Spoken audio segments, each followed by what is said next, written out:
chez Matika Songo TV, chaîne ya Nguya. Matika Songo TV. Matika Songo. Kasongo Matika Songo. Bon. Garçon, lève-toi vite. Abonne-toi chez Matika Songo TV. Parle-en à ta copine aussi. Vite chez Matika Songo TV, chaîne ya Nguya. Matika Songo TV. Exceptionnel, un homme qu'on appelle Matika Songo Matkas de longue date. Quand même tu sais. Aïe. Bakoyanga noye tabata keto ba jaloux. Matika Songo. Wana bato keto belé. Il y a des gens au balinga gite ozonga. Priya na bango Matika Songo akufa. Bato keto ba jaloux. Babi actualité ya solo, makambo solo, ezongi en direct de Matika Songo. Is good bakoyanga noye ba jaloux Matika Songo. Zongi se lengi na internet.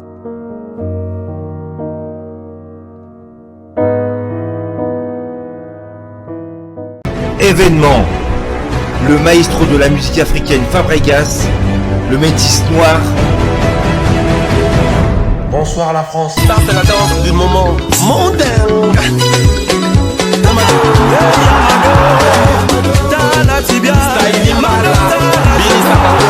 Après avoir conquis le continent africain, il s'attaque à la salle prestigieuse de Double Mixte à Lyon.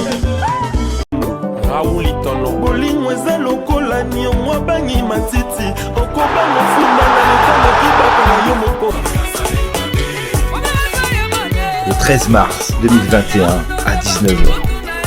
Billetterie au point de vente habituel.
Masasi, eza na bamusu masasi ekotaka bango, musu ekotaka bango tobine boye. Comprendre? Biso tomesani bakasi, tomesani na nyonso. Okobetanga na nzoto ezokisi ngai, namona na mbongo na poche. Nakokendaka na hôpital.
Ouais.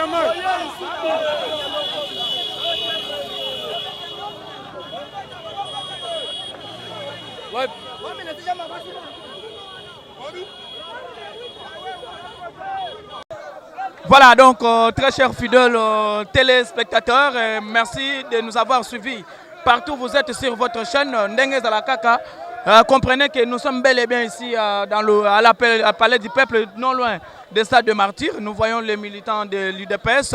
Il y a beaucoup de gens ici qui se manifestent tout près du Palais du Peuple. On sait quoi, il y a des députés à l'intérieur et Batoazawa à l'intérieur.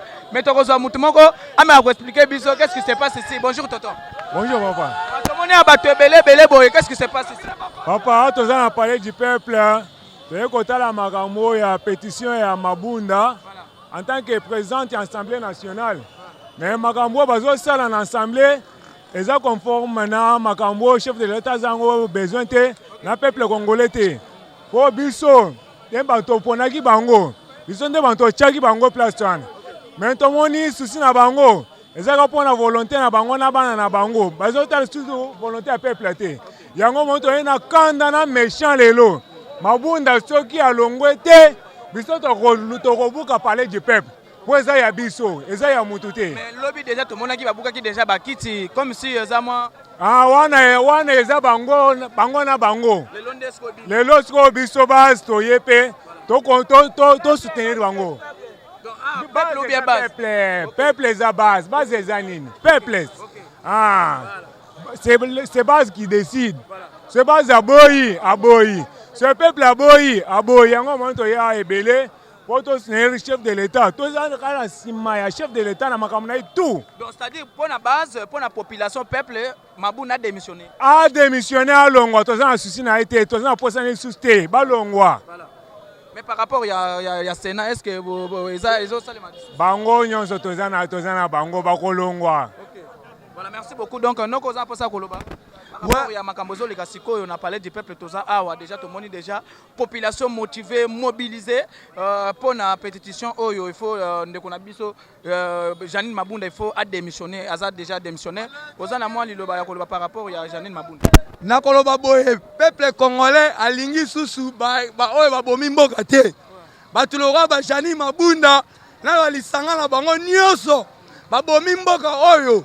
Yango biso peuple to décider la minute oyo faut Janine Mabunda a démissionné à Longwa. Sera Longwa te tokobuka parler le peuple parce que parler le peuple et ça parler na biso ba peuple. Yango tolobi biso nyonso peuple congolais toza la sima ya chef de l'État Fatih Beton Biki Rouge. Yango dans lobi susu état que mona mboka état que congolais pour na za sino mboka mususu te na kokende. Et obe mboka oyo place bakoko batika biso place baseto basalaka na biso yango na lobi boye Janine Mabunda etaka biso peuple neto vota bino oko démissionner na mboka oyo Congo en plus oza étranger oza congolais te biso neto lobi yango oko kende na mboka oyo toboyi ba étranger na mboka oyo Janine Mabunda c'est rwandaise yango to lobi boye akeba Mboko eze biso. Mboko eze biso. Mboko eze biso peuple. Tozo décider même Sénat ako quitter mboko oyo. Ba même mwamba. Na balisanga na bono na Kabila. Le ministre Bazaki Lobina, président de la République face en face, ayebisaki que non il faut démissionner premier ministre Lobi non. Boy ko démissionner j'espère. Papa Lumbu Kamba soki Lumbu Kamba. Sika na yo okoli. Yo sali mwana mboka kolanda balandi badongo liso te tobi na yo démissionner ozali congolais oyebi plan matembele oyebi puya pondu oyebi puya matia ngai na lipa na bi na yo papa oza déjà mukolo luka o démissionner ozo sala bien te luka o démissionner. Et tant que Congolais, ce qu'on a l'amour en boca na yo, papa, premier ministre, Luka o démissionné. Mitika mané pour qu'on tension ya pamba. Merci beaucoup. Mon frère, tout le monde a parlé du peuple Lumbe Lumbaro Saranate. Donc population baza téléma mobilisée, concentrée même par rapport à Janine Mabunda fa démissionné. Donc bozo benga déjà démissionnaire par rapport à Janine Mabunda. Tiens-moi dire par rapport à Ndenga Zobako démissionnaire. OK, en tant que Congolais na lingna lobake Janine Mabunda amatakita ako démissionnaire. Biso soto telemeli kambu. Il faut que suite monana. Janine Mabunda oko démissionnaire, o mata okita oko démissionnaire. Nazo reprocher nani ministre intérieur. Yebisa ba policier na yo. Ba yebi muntu azoluka mubulu awa kombo na ye eza chaleur. Bango ba yebi chaleur wana bien. Chaleur atambola na arme ya mukuso kabila pesa ye. Ti lelo azaka nango. Mais pendant nini lelo azo na parler du peuple bazo tika ye. La police ba moni ye bazo kanga ete. Biso beto hôtel meleti na suka. Makamoto kene nango tokozo solution. Merci beaucoup mon frère. Donc noko la maman yaka kotoyo. Voilà, donc amène maman est là. Bonjour maman. Bonjour papa. Tout le monde a parlé du peuple zo koteka nanu bakashine nanu. Et puis oyo kolobela maman mboka. Nazoteka kashine za pona koloba ke mokonza mboka loba ki to se couvrir na kashine. Ngamoko na zana na kashine. Eza médical était quand même. Eza médical. Mais yo zoteka médical. Médical nyoso médical. Eza likama médical la eza likama mabunda. Likambu nini na biso. Likamni nesila te film Yesu kute sila. Bongo ya mabunda yo resila te. O uta Rwanda ya kuna pona yo nyoko la biso. Tande biso na bana to zali biso bana na biso tela bana. Bano nyoso zo mona ba licencié. Ba osala musala te me yo mabunda nini. Tela mo likolo. Na baksabu. Batika mokonzi asala mboka atonga mboka ndenga bien.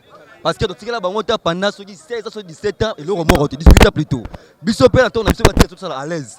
Mabunda so mabundu wana so mabunda alungwa to boyi to la posa mboka na biso to sala ma na so ta mo à l'aise. Wata basala ki to TikTok pe bango biso to so basa faire ti béton ne mokonzi awa. Mboka te sonyo tout to mboka non jamais to détruire mboka. Mboka faut to mboka. Mutu na ba wana ba otika na ba paquet vimana na ta mo la basala ba mabe chaleur wana. To boyi to boyi to boyi. To boy na basi to boy. To la posa mboka na so tambola ezala toujours ne pas le bara le peuple d'abord, le peuple d'abord. Merci beaucoup. Merci. Merci beaucoup à la PESI, pardon, la peuple congolais nyonso mbote ato ala kata pa du peuple.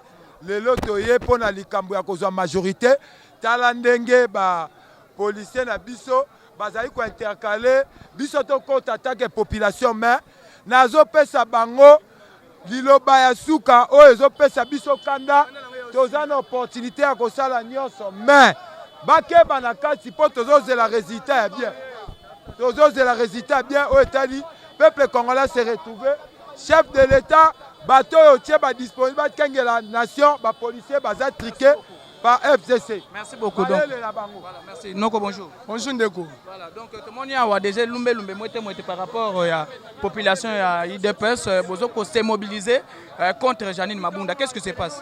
Na rosenga na ndeko na cameraman afimé na ko banda mutu na ngati na se amona ndela lati. Amoni nga bien. Et asinya nini? Asinya bitumba toujours en avant. IDPS toujours en simate.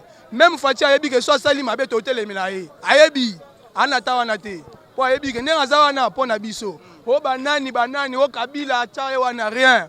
Vous comprenez? Janine Mabunda aza wana po na biso a peuple congolais pourtant aza congolais te makamnyo so na toyebi ilukamba aza mwana mboka azo kota ba ndisa kabila mutu auta zamba soki toyebi te so disant mwana kabila le père wana makamwana etali te avec muku na lobi avant 97 bozalaki wapi po toyeba kaka avant 97 bozalaki wapi toye ko mona bino lelo bobimi ke bana mboka tout ça problème te o eza sous temps ya bino te to bakisi le bino 2 ans na 18 ans na bino wana bozonga batu que to travailler pour na peuple bozonga batu te ya moment oyo Félix a telemi biso peuple toza na sima na epe to telemi donc nde to ke boso balobi ke to la 1 mois to kolala 2 mois ti mukilo kokufa toza na bango ka wana. Voilà, merci beaucoup. Ouais. Donc très cher, bonjour papa. Bonjour. Tout le monde a moto, moite lumbe. Ah, on a parlé du peuple. Qu'est-ce qui se passe? Ah ouais, nous comprendre. Ministre intérieur, place Azali, ayebake Azali ministre, pour na ba peuple bazonyo comme alelo. Pe ba policier oyo, babi kaka na mbongo ya l'État. Bafutaka bango na mbongo ya l'État. Ceux qui tozo telemela Mabunda na premier ministre ezali un pour na intérêt na biso peuple. Ezali pour na intérêt kaka ya biso na ba famille na biso te. Ba longolelo ko na mitu na bango. Baza na makila, baza na mai, o ezolakisa ke baza ba congolais. Il faut basala makambo ezali bien pour que ba congolais ba sepela nango.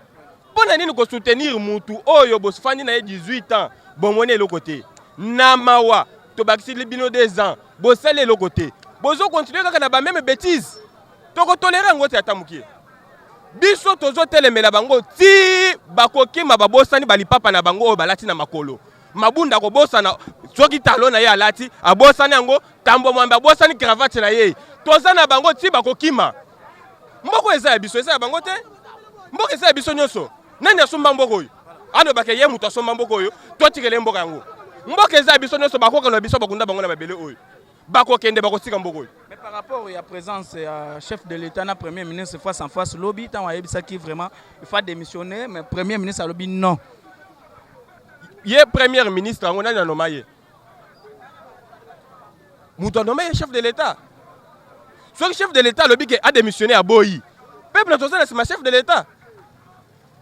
Akokende, atako Boyi, ako signer papier na makasi. Pression to kochaye. Ako signer papier. Ako signer papier wana. Premier ministre akokende. Akokende azokende pe.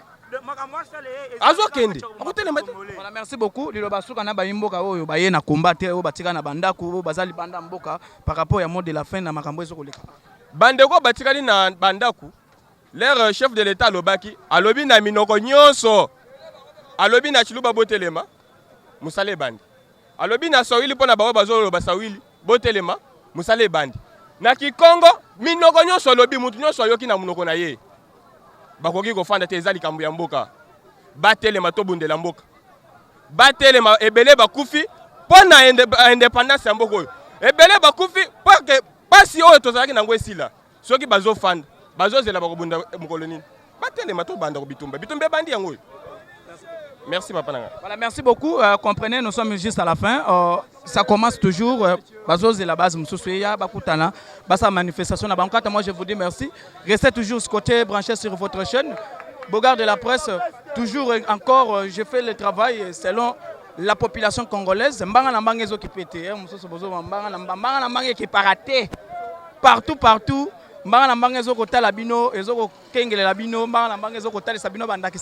Il y a la République démocratique du Congo. Vous êtes étonnés. Je suis venu ici faire une émission politique. Comprenez que ça nous concerne tous. Selon le discours des chefs de l'État,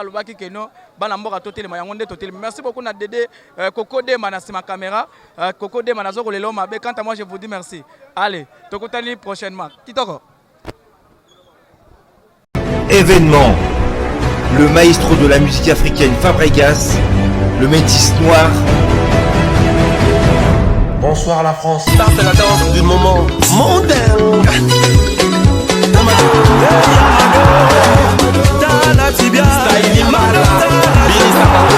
Après avoir conquis le continent africain, il s'attaque à la salle prestigieuse de Double Mix à Lyon.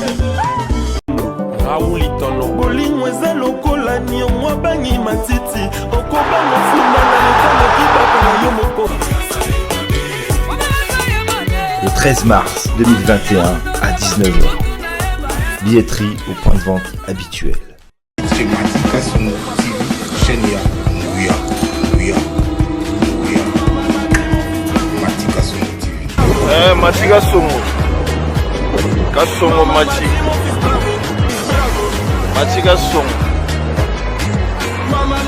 Bon. Garçon, lève-toi vite. Abonne-toi chez Matika Songo TV. Parle-en à ta copine aussi. Vite chez Matika Songo TV, Chenia, Nguya.